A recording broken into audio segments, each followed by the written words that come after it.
Hello everyone, welcome to Small Stages, Big Sounds, and I'm joined today by Mikko Von Hertzen from the Von Hertzen Brothers. Hi Mikko, how are you? Hi, all good up north. We had our first frosty morning this morning when last night our temperature went below zero. So, some Oh, scraping of windows in the cars and stuff. So rather it's you getting than me. cold. It's getting cold and dark. I'm sure you noticed the dark up there, you more than we do. Yeah, yeah. Right, so basically, the whole point of this podcast is to discuss the small stages and the grassroots music scene in the UK on the basis that we at Uberrock, we cover the grassroots music scene as well as we cover international artists like yourself, Mhm. recognizing that without grassroots music scene, there will be no music in the future.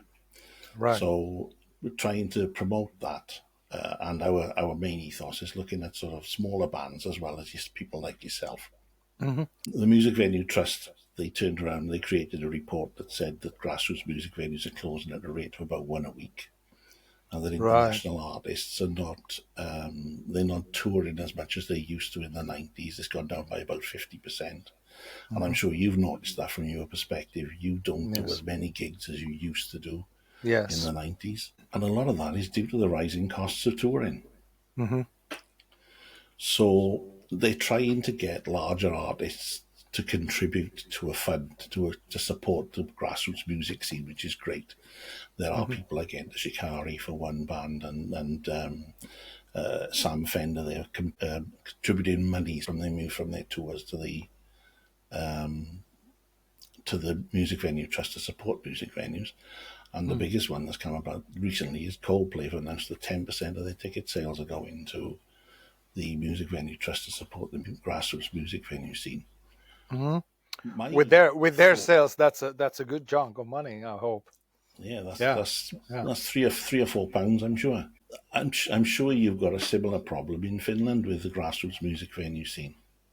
Yeah, there is that Finland is, of course, like, you can't compare Finland really with the UK because we have like 10 big cities that actually have a music venue, and we only have 5 million people, 5.6 million people living in Finland. Those cities they usually only have one venue, and then they have something like a sports hall or something where the bigger bands go and play. And yeah, so it's very tight with, like you said, everybody in the music industry who have small clubs, they are struggling. But luckily we are a welfare society, and we have like these governmental uh, support systems for the smaller venues. So everybody acknowledges the problem, but we do have like an instance where these smaller clubs can actually like get some support from, and because it's really important that those cities have a live music scene, and it's not just some Irish pub somewhere and somebody, a troubadour playing in a corner, just like two 2 meters by 2 meters, like, place where somebody can sing and play. Actually have a venue where like bands like us can go and play. But yeah, everybody is struggling at the moment because, like you said, like the cost of touring is going up, and the smaller venues, obviously they can't raise the ticket prices because then it becomes like a little bit of an elite thing to go and see a band. And so there's definitely something similar happening in Finland as well.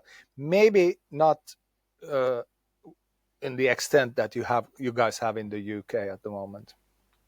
You say you've got a population of about 6 million. Wales has got a population of about 3 million. Oh, We've only right. got 40. We've only got 48 music venues anyway.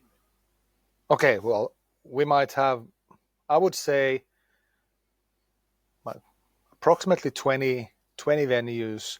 Like, of course, Helsinki is different because it's a big city, Mm. so we have 6 venues here. But the rest of the country is like really like, if there's two venues in a city where, then that's quite a lively scene for us. So we've Mm. been touring the same clubs all over and over and over again.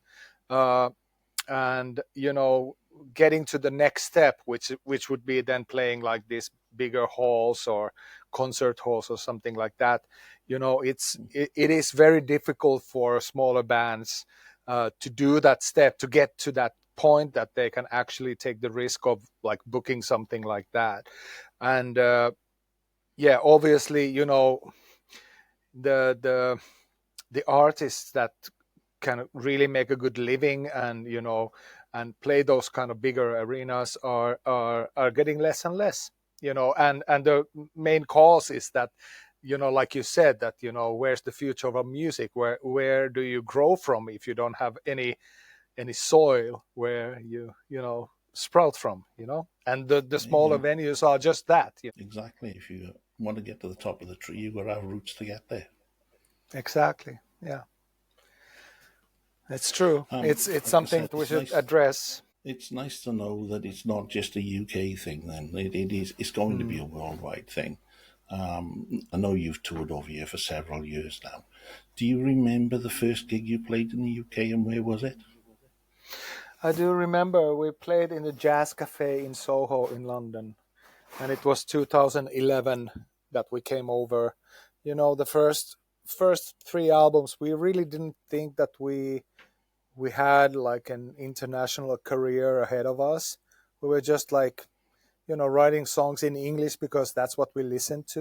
Like growing up, we were listening to all these great bands from the UK and the States, and so we felt like English as a singing language was kind of like obvious for us. But then with Stars Align that came out in 2011, we signed with Universal, like a bigger record deal, and that's when we started also heading abroad from here. And Jazz Cafe is a very small venue, or was. It was, I think it's bulldozed down already now in London. Mm. So it was in the center of Soho, kind of underground, and it was like a legendary place. But that's one example for you. That venue doesn't exist anymore. Like, and all those small clubs that they had on Denmark Street in London, like the 12 club or something. What was it called? Mm. Where I used to go and see like punk bands when I was living in London. So those were all like, it's long gone. Yeah, I mean they've gone from about 3,000 in 1990 to just over 850 Oh my in the God. UK. Yeah. So it's dropped phenomenally. Yeah. Yeah. Like I said, I've seen you. I wouldn't say innumerable times, but I've seen you on every tour since about 2016. That's nice. So, as you say, I yeah, well, I hope you're coming again. I hope you're coming well, again. I definitely am. I very definitely am. I'll be there at Rockstock in November, so Oh, it'd cool. be nice Yeah. to.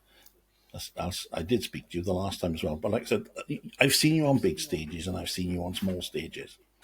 The one stage that really made me think about a small stage and a big sound was Thekla in Bristol. That is a Yeah. unique venue in and of itself, being in a ship. Yeah. And I remember you asking the crowd to contact the Steelhouse organisers to say, could you get you on the bill for the same year? Yeah, Have and you they heard what almost happened? they drowned in requests. Like they were, yeah.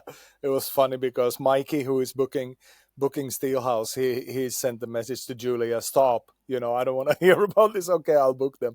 So it actually made a difference. We were able to, kind of like crowd fund our like way to that big stage. But Yeah. yeah, I mean, Well, we played in Bristol in Tekla twice, I think, and also the Fleas. Yeah, that I was think back we in played there. 2017. That was. Could have been, yeah, could have been, yeah. I know it was because I was there as well. All right. Okay, cool. Yeah. Given that there's all this is going on with the smaller venues, I know you've done acoustic sessions in Hmm. Finland, and I reviewed all your albums for the last few years for Uberrock, including live at Tafastia. Have you considered stripping back and going to a smaller venue to support them? I mean, when we come over to England and we play England and Wales and Scotland, I think that for us, a band like us, it's better to fill the smaller places like packed than to risk it and go to the O2 Academy size, because we've done both, and like for us the best gigs are always when it's packed with people and it's intimate, and we can create that big sound in the small room, as your like the title of the podcast is saying. And so I know that the guys, for example, Tekla, you mentioned Tekla, that's a great example of a venue which it has something in it. The venue itself has something in it, and if you have a good experience in a place like that, which is intimate, and you can see from everywhere the band, you can see all the expressions on our faces and everything, you remember that. Whereas if you go to something bigger and you're kind of like in the back, and you can't really get that same experience. So I would say that we're definitely doing both, especially in the UK, because we are very much aware of the situation with the smaller clubs in the UK. And as a band, we are not in the position that we can put 10% of our ticket sales to this fund, but we're in a position that we can go and play those venues so that people show up, and they have a good evening for the venue. That we can do. Yeah, and in all honesty, the venues that I've seen you at, you do bring a big sound. It's a huge Yeah, that's sound. kind of like trademark, Um, yeah. Now, just to give you an idea, part of the Music Venue Trust thing is they've developed this resource called Hereby. I'm just going to show you a quick link to it. It may be useful for you because you Okay. may be able to find venues that you've not seen before. So Okay, I'm great. just going to share the screen a second. This was developed by the Music Venue Trust. It's an AI resource that covers all the grassroots music venues in the UK. So I've just circled in around Cardiff here, just because that's roughly where I live. Yeah, And you can yeah. see all of these are venues that have got various things. But you can explore venues. So should you want to see venues and find information, look for somewhere to play, then, it gives you an idea of the capacity of the venues for yourself. Oh, that's really And nice. I'm not doing this to promote it, but I think it's such a useful resource, particularly for smaller bands, Yeah, that they could find and be able to do a smallish tour in smaller venues yeah, and get around the easy way. yeah. That Because I that is know, actually that is actually great, because then when you're like motivated and you want to play gigs, and you can contact from there, you can find like a contact that you can contact straight and say that, is it possible to arrange a gig for us and all that stuff. So yeah, that's really useful. I'm surprised that the Music Venue Trust are not pushing this with the PR companies, because a couple of people that I've spoken to in the industry are unaware of it. Hmm. But it's like I said, it doesn't just do the UK; it's got all of North America on there as well. Oh wow. Yeah, I'll definitely look into it myself, and also share it with Julia, our manager, so that we can take a look, because when we are planning the tours, that's really helpful to maybe like fill dates if we have like empty dates somewhere, and we have like something booked, but then we're trying to find something in between. Yeah, that's really And helpful. and the other thing as well, it'll save you having to travel too far from one place to another. Exactly. You'll still Yeah. get an audience, and you'll still get a good audience without having to spend hours in the back of a bus. Right. Yeah. Thanks for that. So, right, that's enough about this. Let's talk about the important things in life. Let's talk about the album. Like I said, I loved Red Alert and the Blue Forest. Yeah. Absolutely loved it. And, all of a sudden you're gone. I couldn't listen to it. It took me Mm. a dozen times to listen to it before I stopped crying. Yeah. I mean, your music does evoke that emotion. And that was one of those tracks that just hit me at the time. It was something going on in my life, which, don't need to Mm. share with nothing huge. But Yeah. ultimately, it evoked that emotion, and it still does. It was, we were all living a time which was, to say the least, it was really weird with the pandemic and everything, and we were all kind of like globally in a similar situation, that we lost many things, and we lost connection with our dear friends, and there was no way to see each other, meet, and so it was, that the whole song, the idea came from that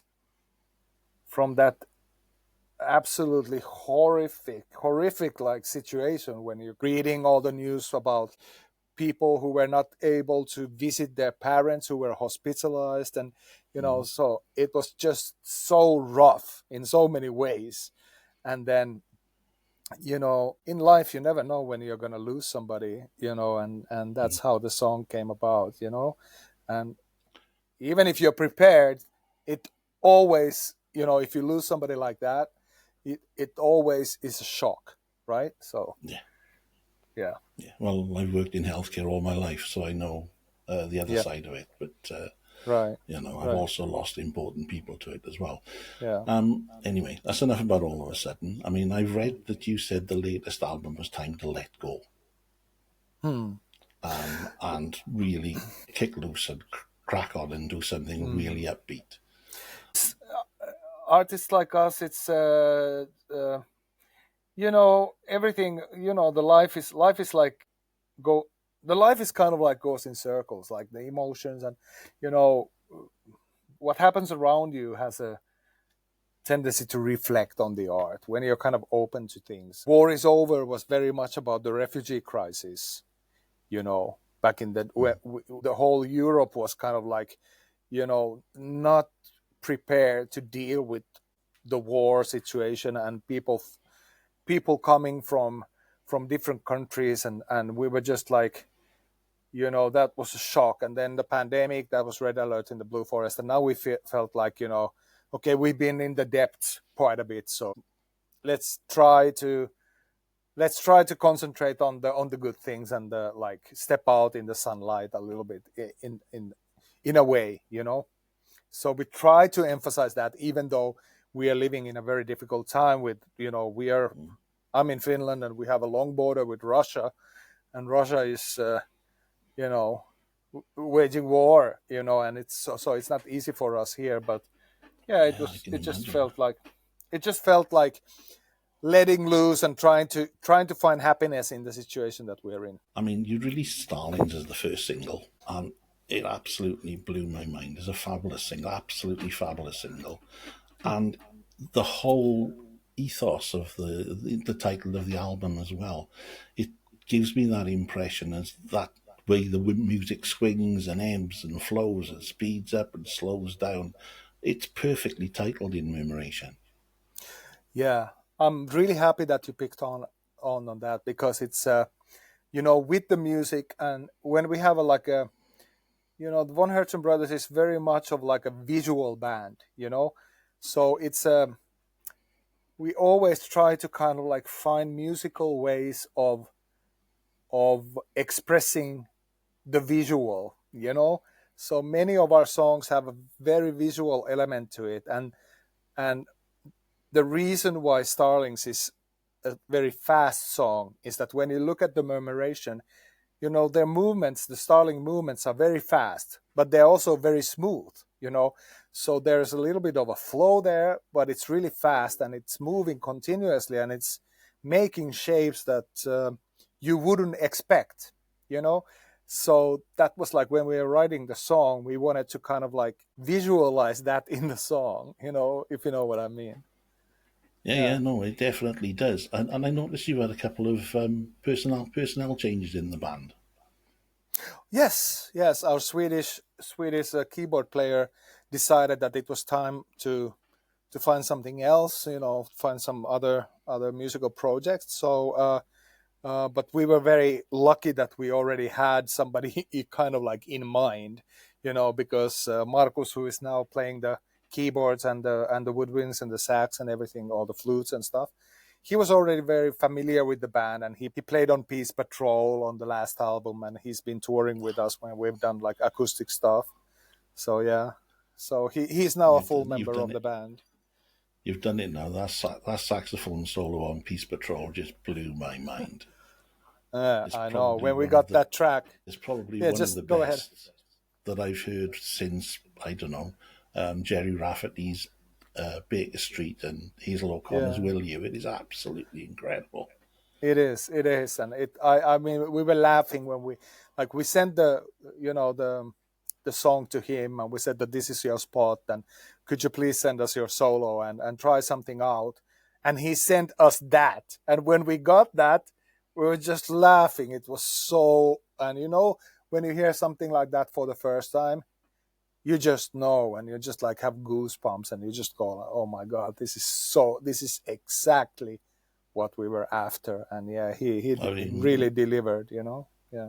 yeah, when I heard it, my jaw hit the floor. It was absolutely incredible. I know, that's the beauty of like a human touch. You can't recreate that with anything. You can't recreate it with, like, you know people are making music with the machines and all that stuff, but when you have somebody putting that emotion into an instrument, and it's well recorded, it's something else. It just is. So I hope you're going to let him loose on tour. Oh yeah, I hope so. Good. When I saw the video release for Ascension Day, it really raised a smile, and I assume that that's what you wanted to do with it. Yeah, yeah. I mean, it's kind of like hats off to Bob Dylan and his legendary music video from, I don't know, the 60s, early Yeah. 60s, I guess. And we felt like, this would be a cool thing to do, especially now when we had so many lyrics and so many like different, yeah, yeah, whoa, whoa, all these, things in the song. So that makes it kind of hilarious, right? So yeah, Mm. it felt like a good idea, and people have been really like having fun with it. They've Oh enjoyed it no, a lot. it's a very much the end of a winter's track, isn't it? Yeah, yeah, And I can exactly. see where you went with that. Yeah. Um, Now, Tightrope Walk is a very unusual track in my mind, um, and I assume that's Kia's way of expressing himself, because he does from time to time, doesn't he? Hmm. He does. Yeah, he has the he has the weirdest songs, and he has really cool, a little bit kind of like quirky songs that he writes, and then they just like, we love them because it's something different, and on the album you need many things, and then it's Mm. really refreshing when you have something that just pops up like that, out of the blue, and it's like, what is this, and oh my god, this is kind of fun. And it's we are essentially, we are kind of like a prog rock band, right? So it has that prog rock element, with the weird riffing and all that stuff. So yeah, Mm. it was a very necessary component of the whole like piece of art that we created, the album. Everything you do, sorry, has a variability anyway. The last four albums, everything is so variable that why Mm. people would say that you're not a prog rock band, it amazes me. But Mm. you write all sorts of things anyway. Yeah, we do. We don't really care what kind of music it is. If it's something that we feel like, okay, this needs to be done, it's a good piece of, the vision is clear, and then you feel like, hey, this has a beautiful melody or a good riff or something, uh, good enough to be recorded. Then we feel like, yeah, let's do it. We don't care, what label, somebody sticks on it. At the end of the day, if you like it, you like it. Exactly. As long as your fans like it, it doesn't matter. It might be hard for them at times, but for us, it's like we do it mainly Mm. for ourselves, right? To amuse ourselves and create something that we like, and then we are very happy if somebody else also likes it. Yeah. Well, I've not found anything in the last four albums that I don't like, so that's a different thing altogether. And The that earlier just stuff I speaks haven't come volumes across of yet. you. That speaks volumes I'll of have to you go because you are back. brilliant. You're brilliant because you get it. And as I said about expression of emotion, this comes across again in Wait For Me. I wonder whether that's a reflective element to do with, as like most of us, hopefully everybody gets older, but it's a case of, again, one of those things, you're thinking about losing somebody that's older, Mhm. and it still touches that chord. I think we all have like things in life, once you get older, you feel like, okay, what would have happened if I would have chosen something else, if I would have chosen this over that? and it's a song about like, having that feeling and feeling a little bit, not remorse, but maybe thoughtful about like, it's basically it's a song about love, right? And a love that could have been, you know, and then uh, I think we all, it's kind of like a thing that we all carry with us, a love that could have been. It doesn't mean that the love that you have now is something less, but there are many things and situations in life that you ponder, like maybe if I would have said yes to that, my life would look really different. So it's a song about that, and it's a little bit more hopeful than all of a sudden you're gone, but it has the same elements of longing, and longing is like one of the biggest motives for me to write music, because I have this like continuous longing within me, and somehow that longing seeps into the lyrics many a times, because I crave for love, I crave for bliss, and good feelings, and that's something that with the world that we live in, it's sometimes you get lost in the world, but you know that within you're always longing for beauty, and something that touches your heart, like good piece of music or something, whatever it Mm. is, and wait for me is you know tells that story of maybe thinking back, and if things if I would have done a It could have been different different. choice at some point. Yeah. Yeah. I Yeah. mean, the guitar solo is absolutely sublime. I think it's tremendous. Hmm. Yeah, I agree. So there we are. Thank Mhm. you for your time. I did say we wouldn't be particularly long because I know you're a busy man. You're practicing for your tour and whatever, and probably Yeah. not. I don't know whether you're doing that this evening, but it's been lovely talking Yeah, to you. it has. You Um, mentioned in your email before we started this, you mentioned snowstorm, and yeah, that that song is. We rehearsed it today, just an hour ago, and when you when you rehearse songs, you're kind of like focused on what you're doing, and you're trying to create that feeling that you were able to put on tape. And for the first time today, I felt it. Playing live, I felt that thing that mm, you hear in that song, and it was yeah. it was a very, very like nice and wholesome feeling. When you get into that song, and I wanted to just say that I'm really happy that you enjoy that song too. Yeah. Oh, I did. I think it's a tremendous. Like I said, there's not one bad track on the album, not at all. So Super. anybody that Thank you. says there is, they're lying. I agree. I agree. Once again, it just goes to show that you're brilliant, Dave. The last thing is a bit of a curveball, really. I've seen a lot of my favourite bands playing in castles around Wales. Have you ever considered playing in a castle? Oh, that would be amazing. That would be amazing, because like when you get from when you drive, like we many times drove to Wales from the side of Bristol, the big what do Hmm. you call it, bridge, over the big bridge, and everything The bridge. suddenly becomes like, yeah, everything suddenly becomes like hilly, and you have like beautiful landscapes and everything, and you have the castles and everything. That would be a dream for us to play in a castle in Wales, for sure. Well, like I said, I'll have to see what I can do because I know a few people that promote gigs. I'll have to see if I can persuade them to put you on a bill. Yeah, I already sent your question to Julie, our manager, and said, let's make it happen. Well, if it happens, I'll be there. Great to hear. Great to hear. Okay. Well, thanks again for your time, and I look forward to seeing you at Rockstock. Perfect, perfect. So it's only a month away, right?